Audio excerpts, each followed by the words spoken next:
Ano ba yung gagawin po namin sa buwan kung sakali man na meron kaming makikitang sign po dyan na may mga kakaibang hugis daw guys? Kailangan po daw natin guys na videoan at saka ipapaabot po sa lahat para ma-aware kayo kasi malalaman po doon na mayroong kakaiba po ng mga kalamidad. Yung kalamidad ngayon guys, yung bagyo, normal na lang yan guys. Sabi po ni kaibigan, ang delikado dito, yung buwan. Babantayan po daw natin yung buwan. Ito yung ipinapaabot po ni tatay kahapon guys nang pumunta po tayo. Kaya bumalik ako dito guys kasi po pati pa si kaibigan natin Duwende Linyo no, umutos din. Kaya hindi ko pa na-upload tayo. Wala naman po akong nakita na dragon tayo pero meron po akong nakita doon na dalawang para siyang maitim tapos para nag-uusap sila doon sa may buwan. Kaya yun po ang gusto kong malaman. Ano pong sign po yan tay? Tinatawag po tayo ni tatay no dahil po sa kanilang utos po sa atin. Si kaibigan po natin na Linyo no ay umutos din na kung gusto po daw natin tingnan po yung mga kalamidad, makikita po daw natin sa buwan kung ano po yung buwan na may mga hugis po doon na kakaiba, mga dragon na may mga sungay. Sabi po ni Linyo, yun po ang ipapaabot natin ngayon no. Nandito po si tatay. Tay, maraming salamat po kay kaibigan na Duwendeng Linyo kasi po kahit nandyan po siya, lagi po siyang nakabantay pa rin sa amin no. Ano po pa talaga tay na yung ipapaabot po niyo sa amin? Gusto ko talaga malaman kung ano ba yung gagawin po namin sa buwan kung sakali man na meron kaming makikitang sign po dyan na may mga kakaibang hugis daw guys. Kailangan po daw natin guys na videoan at saka ipapaabot po sa lahat para ma-aware kayo kasi malalaman po doon na mayroong kakaiba po ng mga kalamidad. Yung kalamidad ngayon guys, yung bagyo, normal na lang yan guys. Sabi po ni kaibigan, ang delikado dito, yung buwan. Babantayan po daw natin yung buwan. Ito yung ipinapaabot po ni tatay kahapon guys nang pumunta po tayo. Kaya bumalik ako dito guys kasi po pati pa si kaibigan natin Duwende Linyo no, umutos din. Kaya hindi ko pa na-upload tayo. Wala naman po akong nakita na dragon tayo pero meron po akong nakita doon na dalawang para siyang maitim tapos para nag-uusap sila doon sa may buwan. Kaya yun po ang gusto kong malaman. Ano pong sign po yan tay? Salamat po. Guys, merong sign po yan ha. Merong sign po yung nakita natin na kameran. I-upload ko mamaya 5 minutes po yan guys ha. I-upload ko na lang mamaya para makita ninyo kasi mayroong dalawa parang hari guys ba, parang may sungay po siya no na nag-uusap. Siguro tay kung sa may ibig sabihin nito. Diyos ko. Ito po yung ano guys ha, yung kalamidad na to ay parang ano pa lang, binuo pa no, binuo. Pero hindi po ito magtatagal.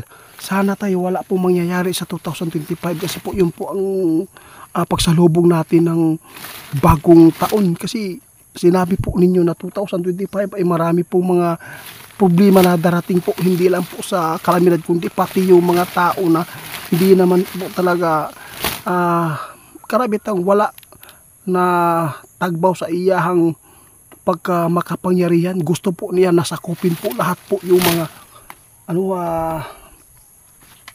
kung sa'yo tawag yung ibang mga lugar. Yun po ang natin ito tayo no? Na nakausap kita noong sinabi po ninyo na mayroong gagamitin. Ang daming lamok, ginoo ko tay. Mo lagi tay bisag unsa pala yung panghitabo daw kahit ano pang kalamidad na binigay po ng Panginoon, kung ang tao wala yung pagbago, wala, mas lalo pa tayong madadamay sa mga ginagawa nila. Dahil po yung panahon natin dili na normal mo lagi pakita na daw no, gipakita na lahat po ng mga sign no na di maganda po dito sa atin, pero ang mga tao wala pa rin pagbabago.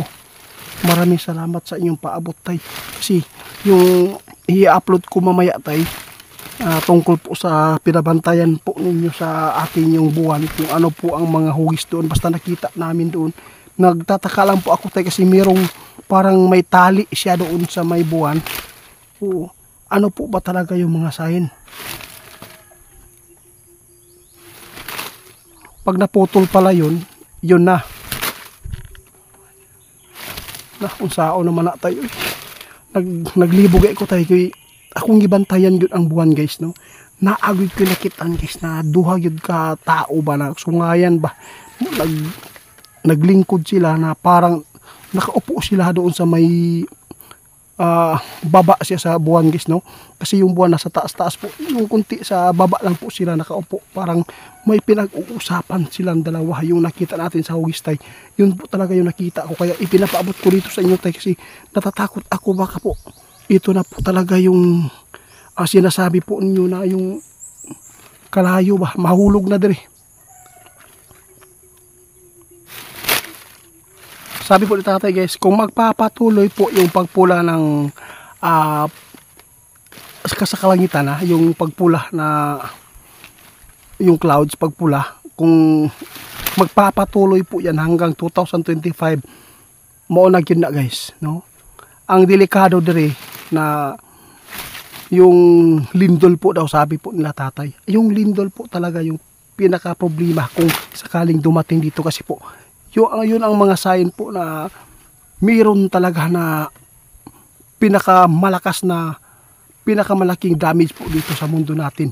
Kasi yung enerhiya na paghigop po ng kalamidad na para po ay makabuo sila ng pinakamalakas na kakaibang kalamidad na dumating po dito sa mundo, yun po siguro ang binabantayan po natin. At saka yung mga duwende natin guys na binabantayan po nila na may paabot. Kasi yung pagpula talaga, hindi po talaga yan maganda, lalo na magpapatuloy po. Ang delikado lang dito kasi meron tayong nasagap ba nung hindi pa nakapag-chat guys, no.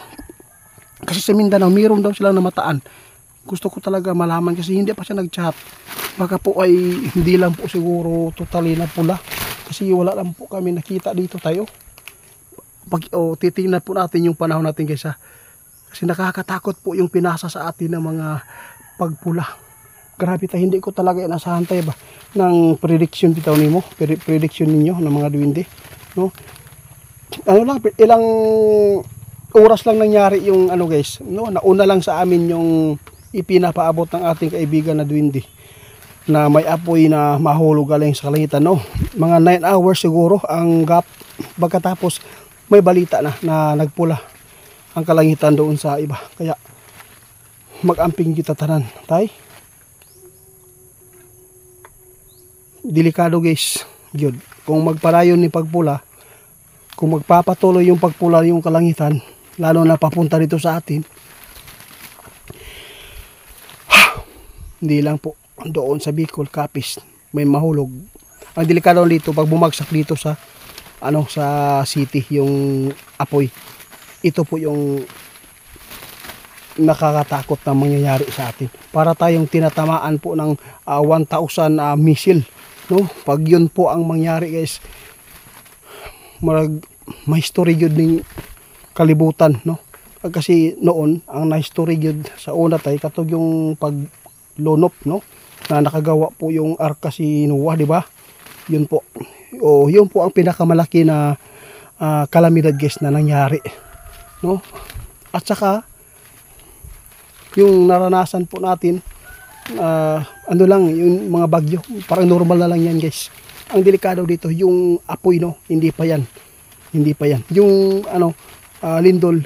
Yun po ang lagi na po natin na nasasagupa. Kaya hindi po kami magsasawang magpapaabot dahil po marami pong mga tao na nagmamahal at nagtitiwala at naniniwala sa ipinapaabot po namin kasi nagkatotoo po lahat. Kaya maraming salamat tay. Pag-usapan po natin ngayon tay yung tungkol po sa nagpatanong dito na mayroon pong nahulog ba